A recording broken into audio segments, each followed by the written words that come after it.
It is official by unanimous decision. We've got the top protocols in Cardano officially voting, making their voices and their choice clear when it comes to USDC adoption here on Cardano. Of course, USDC being printed by Circle, one of the biggest fiat-backed stablecoin issuers within the crypto and blockchain space. As a part of today's video, there's a comprehensive report breaking down all of the minutiae that we're going to dive into. Without any further ado, let's jump on in.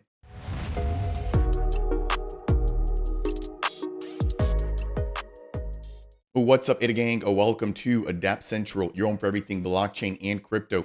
As I've just laid the foundation down there, we've got $25,000 going to a company for in-depth research, basically breaking down all of the facts, looking at some of the risks, the concerns, the benefits that we'd get from integrating USDC by Circle within the Cardano ecosystem. Now, this was started literally about a year ago, where there was initial conversations about onboarding USDC into the Cardano ecosystem. Of course, since then, we've seen the launch of USDM. We've seen more adoption of IUSD. We've also seen the inclusion, or at least the growth of the Jet stablecoin. And then most recently, a lot of conversation going on around Ripple's fiat-backed stablecoin labeled RLUSD. Now, of course, RLUSD was not a part of this conversation back then. A lot of people are asking about where that currently stands now. But as a part of today's video, we're going to dive into the comprehensive report, which basically breaks down all of the details about exactly what the companies on Cardano think, exactly what some of their concerns are, and exactly what we stand to gain or potentially lose by integrating Circle's USDC. Now, before we go any further, if it's your first time stopping by the channel, my goal is to help you find your way within Cardano and Bitcoin. If you appreciate content like this, please make sure to smash that thumbs up. If you want more, consider subscribing. And if you have any questions or comments, leave those down below. Now, if you want to take your support a step further, I'm a stake pool operator contributing to the Dapp Central stake pools, both of them sharing the ticker DAPP. As always, I thank you for considering to delegate with either of those pools. And of course, thank you for watching the content here on YouTube. Now, let's dive right on in here.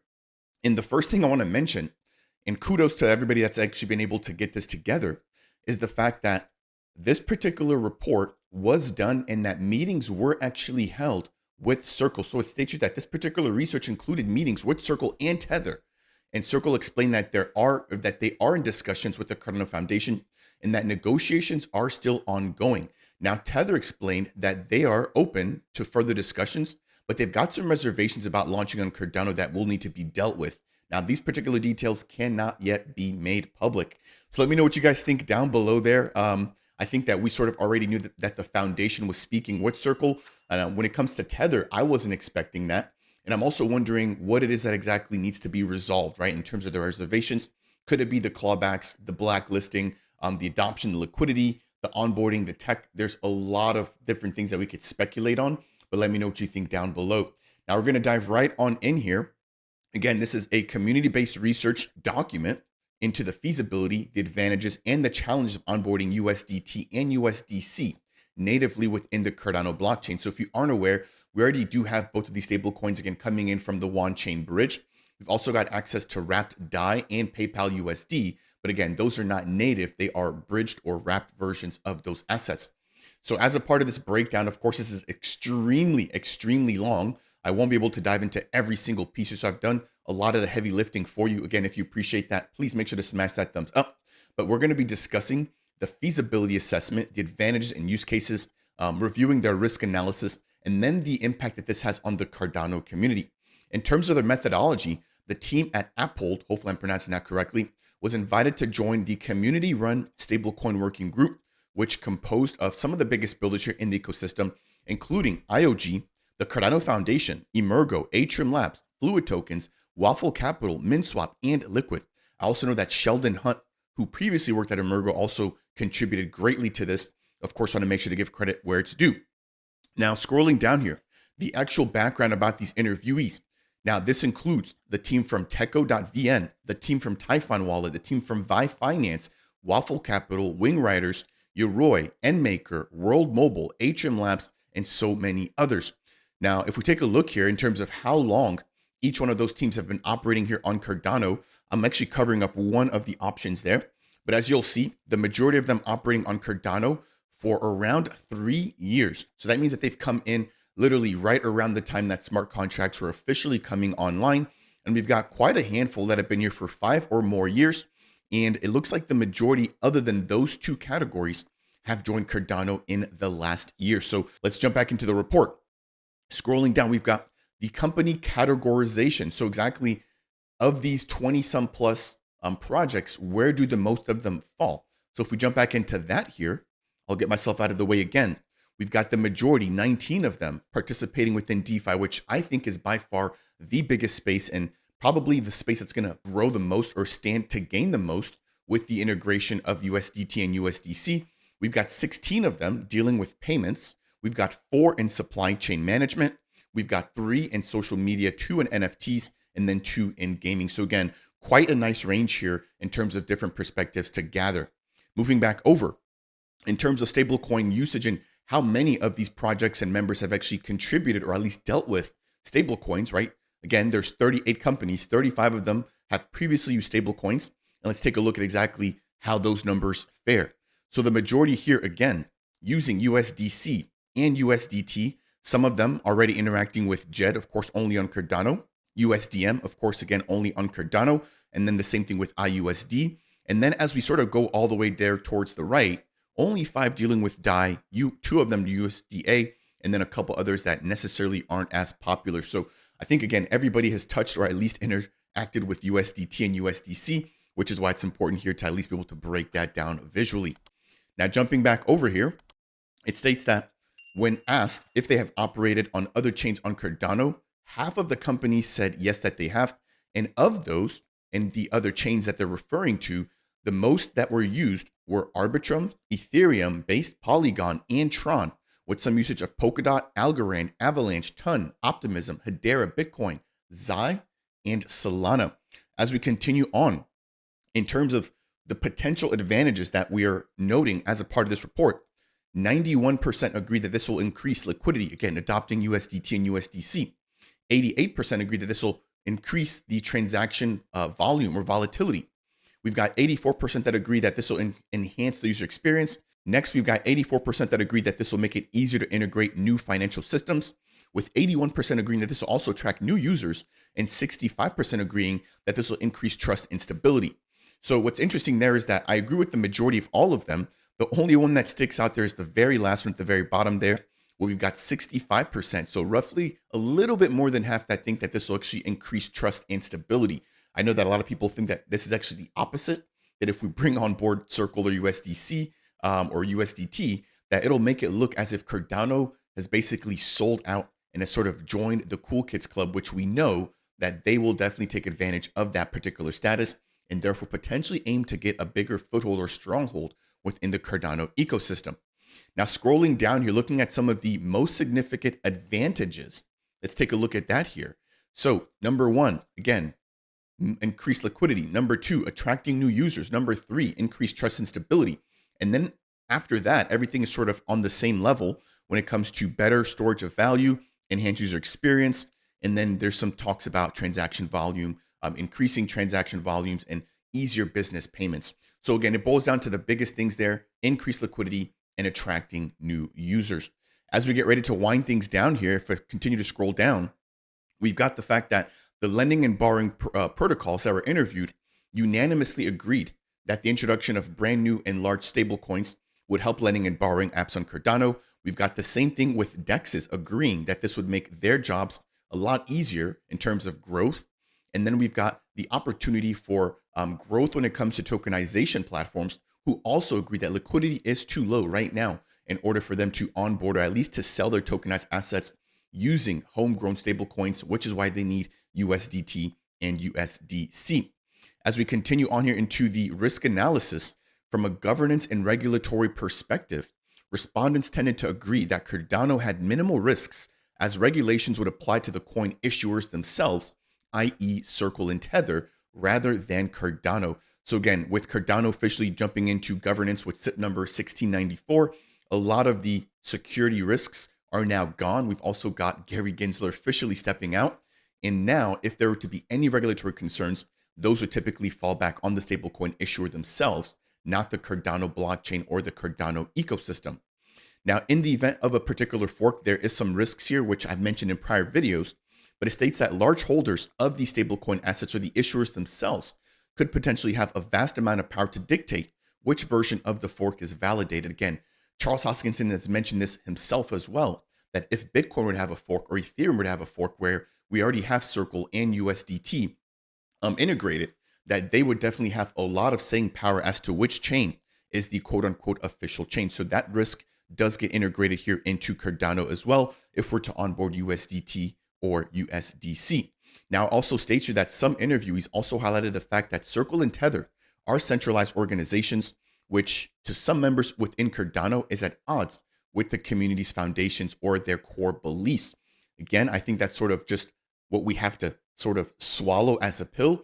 We can't have both ways. We can't have the liquidity and the adoption without necessarily taking in some of those negatives that come with Circle and USDT, which include the fact that it's centralized and the fact that they will be able to have clawbacks and potential blacklisting.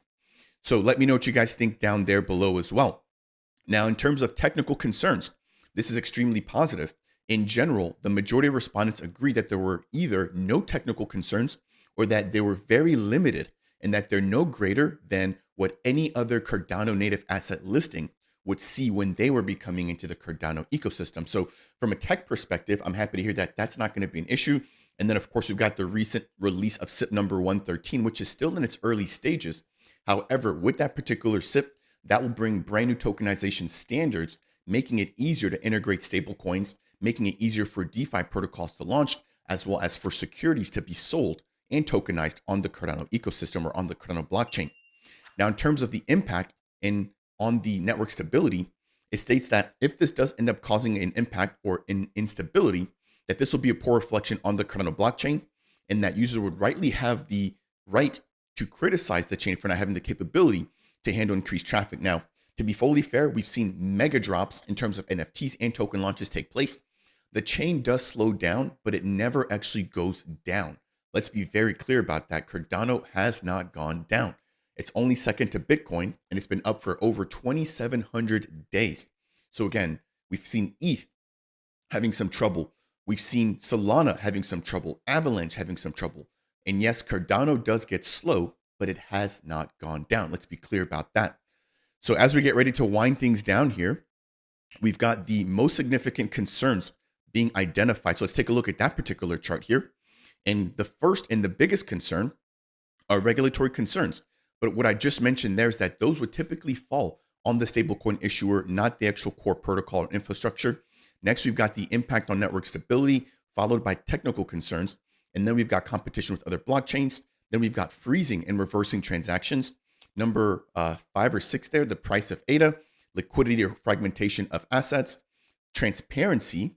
We've got the negative press, and then we've also got the cost of implementation. So again, as we sort of go down the line there, not that much being voted upon in terms of concerns outside of regulatory concerns in the impact on the ecosystem and the tech, as well as competition with other blockchains. Now, one thing that sticks out for me is the cost. We need to know the cost. How much will this cost the Cardano ecosystem? Is it 10 million, 20 million, 30, 40, 50? We know that it's within the 8-figure range, but we don't have an exact value. And of course, again, there's talks about USDT and USDC. What is each one of those companies charging? Because I can probably guess that they're not charging the same. Again, I don't think that they're in cahoots together. They've got different strategies in terms of how they deploy and where they deploy. But one thing that we definitely need to know is exactly how much this will cost the Cardano community. So let's jump back in here as we get ready to wind things down here and talk about the community impact. So when it comes to the community impact, a lot of people do believe that we do need this. And again, there's a lot of quotes here, but it states that interviews were generally in agreement that the introduction of USDC and USDT would greatly increase the user engagement and adoption of the Cardano ecosystem. Some of the reasons cited include increased liquidity, the psychological victory of onboarding large liquidity asset providers, and the ability to better build applications and the interoperability that USDT and USDC would bring with their cross-transfer chain protocols. So as we get ready to wind things down here, we've got 84% of the interviewees believing that introducing a large stablecoin would improve their business and financial operation and models. And then the impact on the Cardano treasury where the majority of interviewees agree that the fundamental structure of treasuries would likely be unaffected as the vast majority is already converted into stablecoins, but that this tends to occur off-chain for Cardano. And so in terms of moving forward, the team at Uphold has basically asked all of the 38 participants if they want to participate in a pilot program in which 27 agreed to participate, which would basically allow for them to test the introduction of large stablecoins into the ecosystem. And then we've got the conclusion there. And again, this basically just breaks down the fact that the majority are in favor of onboarding these two assets. And then the fact that there were official conversations and meetings that took place with Circle and Tether. So let me know what you think down below. First off, make sure to smash that thumbs up if you appreciate that. Yes, that was quite a bit to dive into, but I enjoyed this, and hopefully you guys have enjoyed this as well. Again, if it's your first time stopping by, consider subscribing for more content just like this. And if you have any questions, comments, or concerns, leave a comment down below. And of course, consider delegating with the official Dapp Central Stake pools, both of them using the ticker DAPP. Now, after this was released, we heard from some of the biggest voices here within the ecosystem. One of them being Phil, the leader and the founder of Anastasia Labs, who's broken down the fact that while, yes, he does think that this has some value, he does not believe that we actually need it. Instead, he mentions the fact that the USDC integration also could include hidden costs, that it has limited benefits, and that there's huge risks when it comes to allocating or misallocating funds that could otherwise be used to bootstrap and enhance existing infrastructure and existing homegrown protocols. We've also heard from Rick McCracken, who's taken a middle ground, stating the fact that user satisfaction is what's important at the end of the day, and that we have to do what the community wants. And if that's, yes, onboarding USDT and USDC, then we have to find a way to do that.